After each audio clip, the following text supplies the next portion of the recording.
The first time I stepped into a UK maternity ward for a tour, I almost cried. No exact smell, but everywhere was clean. Lots of equipment, staff treating us with respect. In my mind, I was like, when will a government hospital in Nigeria ever be like this? Sometimes it's hard to enjoy these things when you think about what mothers back home are going through, especially the poor ones. Buying gloves, razor blades, begging nurses, and praying that the light won't go off during delivery. You stand here feeling safe and enjoying all these nice things, but your mind is still back home, wondering why mothers like you back home cannot enjoy things like this. And it makes you wonder, is Nigeria really that bad, or we are talking too much? Because when you raise these issues, people will come out and say, oh, stop the market in Nigeria. Things are not really that bad. If you're benefiting from the system, I see why criticism will look like destruction to you. We don't hold our leaders accountable.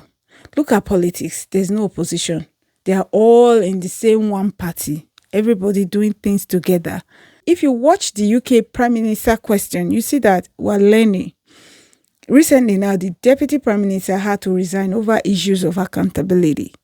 Have you ever seen anyone in Nigeria resign over wrongdoing? Why?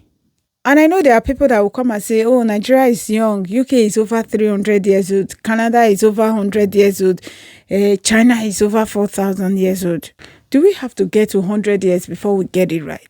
Look at the UK. Did they have internet at 66? China, we are talking about 4,000 years old. Did they have AI or global access to technology at 66?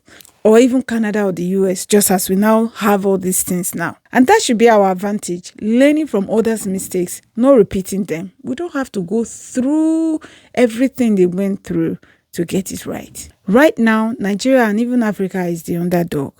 But underdogs have advantages. We have a young population that is full of energy and creativity.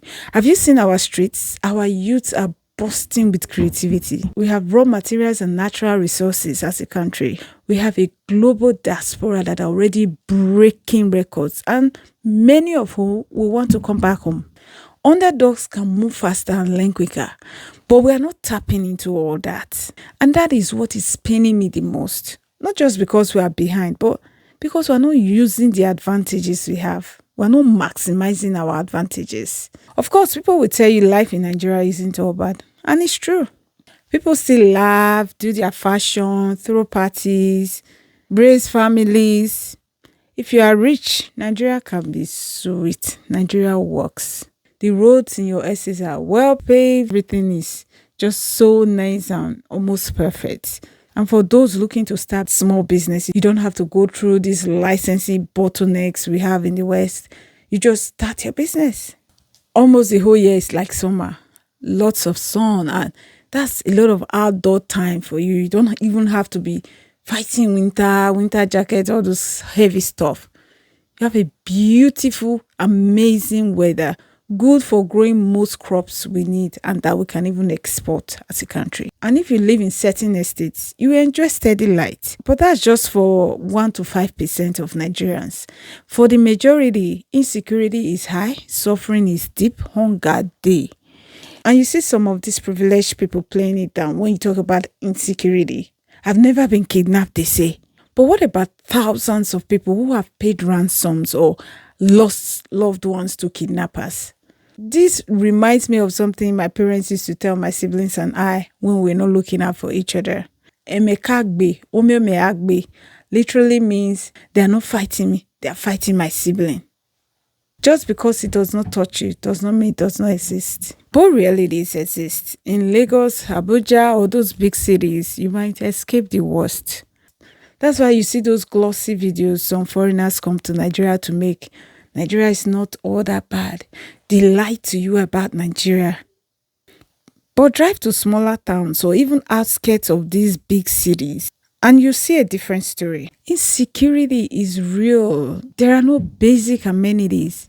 People are suffering. Some roads are so bad that the bumper of your car will fall off. And I'm talking from experience, first-hand experience. The painful thing is, you know that money was allocated for those roads to be fixed. Who advocates for the poor man in the village? I don't understand how this road can be so bad, to be honest. Yet you see what's possible in Nigeria when you look at what Dr. Alex Oti is doing in Abia State. Building roads, remodeling markets, starting water projects, even their electricity. People can see and touch the difference. That shows that Nigeria isn't one flat picture. It depends on where you stand and where you're looking at things from.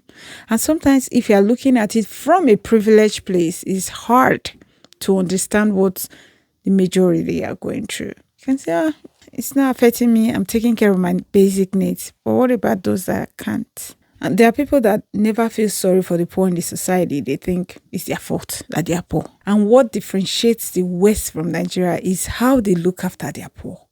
It's not like they don't have poor people abroad. Lots of poor people. They also have their 1%, but they look after their poor people. What do we have in Nigeria? And let me say this.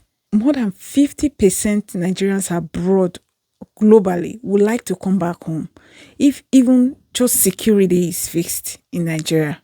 But there are some people that this is not an option for coming back home because maybe they or their children have a medical condition that cannot be managed in Nigeria. For families like that, the choice is already made for them. It's out of their hands. They cannot risk going back because survival comes first. So it's not everybody staying back because they are comfortable. They don't want to fight for Nigeria.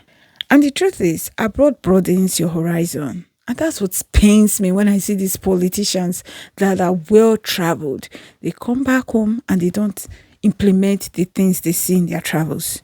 But us, the civilians, when you see people that return from abroad, even if they are going to work for somebody or they are starting their own business, they do it differently because they have tasted and seen how systems work, how merit trumps who you know.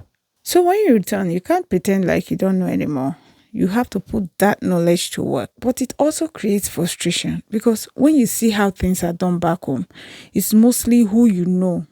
It's either you are rich or you know somebody that is rich. You have influence. Talent is not number one. You can have talent, but if you do not have the connections, good luck. That's why you see Nigerian athletes who compete under the Nigerian flag in a year. The next Olympic, they are competing for the USA. Because the country didn't care for their talent until someone else did. So many people will label you unpatriotic when you say these things out loud. They say, don't say these things. I remember one video I made of why your Nigerian passport is weak. Somebody said, oh, this is why many countries do not allow their citizens to criticize them. I said, really? Which countries do not allow their citizens to criticize them? This oppressive mindset we have to stop. Our leaders are supposed to be serving us. Why are we afraid to speak up? Some people will say, oh, you're telling the world. The world don't know that Nigeria's passport is weak. I'm the one telling them.